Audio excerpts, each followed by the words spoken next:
Before we go further, I would like to take a pause and review what we learned so far. Just make sure we keep you guys on track here. All right. So we talk about the elimination. There are two types. We have E2 and E1. We haven't talked about E1 yet. Right now, just all E2.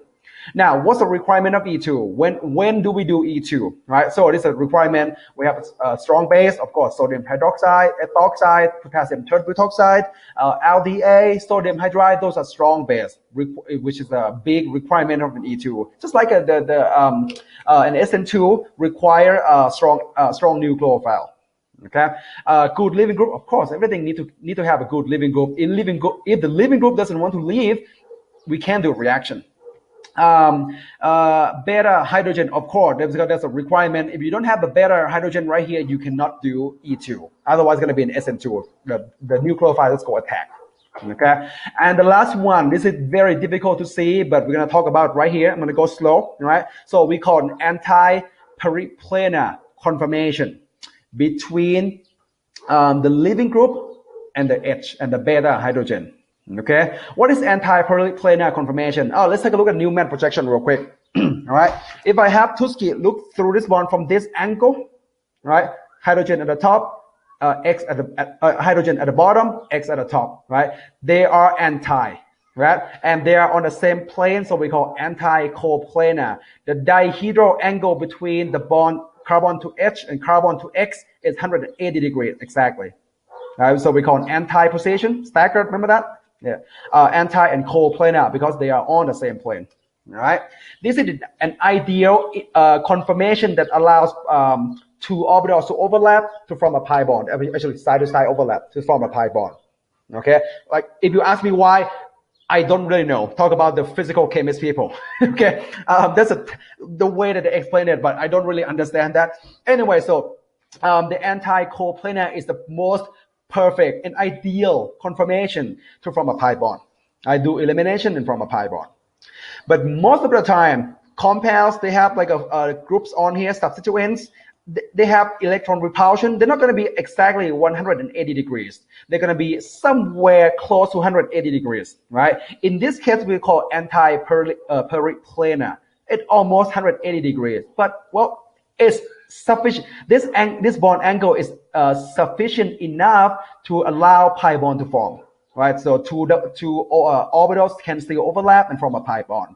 So either way works, but most of the time, the dihedral angle between beta hydrogen and the leaving group is going to be close to 180 degrees. So going to be periplanar, not a coplanar.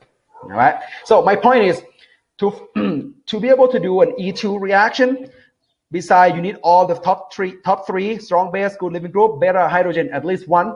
The conformation between CH bond of the beta hydrogen and a carbon to X bond, the leaving group, gotta be anti-periplanar conformation. Otherwise, they cannot form a pi bond. That's my point. All right. Now, this is what we have to look forward. All right. For this compound, first of all, you don't have to worry about Hoffman or Zaitsev because these two positions, beta position, are exactly the same. Okay, so there's no Zaitsev, no Hoffman product here. You're gonna get only one product there.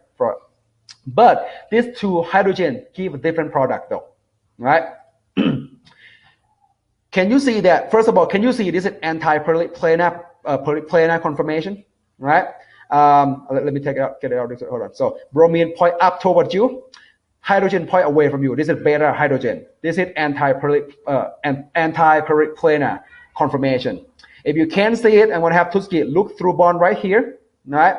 So the red hydrogen point away from the side. If you look through this bond right here, the hydrogen is going to be on the right side, the red hydrogen. Bromine point up toward you right now. If you look as a Newman projection from this angle, the bromine is going to be bottom left, right there. This is anti-periplanar. Try to look at it. I don't know how to explain it, all right? You have to be able to look at this right here. So this is anti-periplanar conformation. So good to form pi bond to do elimination. Okay? So, all right, I'm going to do elimination right here. So proton transfer from double bond, leaving group leaves, you get a trans isomer. See that? You get trans isomer there. Basically, you just form double bond here. Now, here's the thing though. This hydrogen right here can right now you cannot do an E2 on it yet because the hydrogen and bromine is really close, we actually call kind of syn, was it syn planar or something? I don't remember. It's not anti-polarly planar, right? But if we can move this black hydrogen to and replace the position of the red hydrogen, that's going to be anti-polarly planar. Okay, so right now this is anti-polarly planar, this is anti-polarly planar. All right, but if you can rotate this carbon-carbon bond right here, move the black hydrogen 60 degrees to replace this position of the red hydrogen. Look right here. Ta-da! All right, 60 degrees. So this is a new anti-polarly planar conformation. See that? And you can do E2 on this as well. And guess what? You're going to get cis. Why do you get cis? I'll take a look right here. This is already rotate, right? This is after 60-degree rotation. Ethyl group and the methyl group really close. That I'll go back one more time. All right. Before we rotate, methyl and ethyl are anti. If you do elimination right here, you're gonna get trans isomer. Now after rotation, I'll take a look at this guy right here. This guy moved the black hydrogen to the right, methyl up to replace the black hydrogen. Ethyl and methyl getting closer.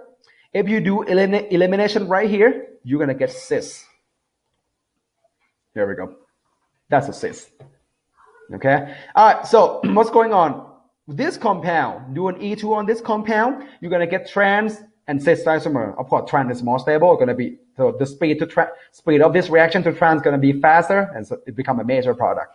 All right. But because of the anti-polarly planar position, both of them can be on anti-polarly planar. One of them gives trans, one of them gives cis. All right. But trans is more stable, so trans gonna be more major product. Normally, not always, but most of the time. All right.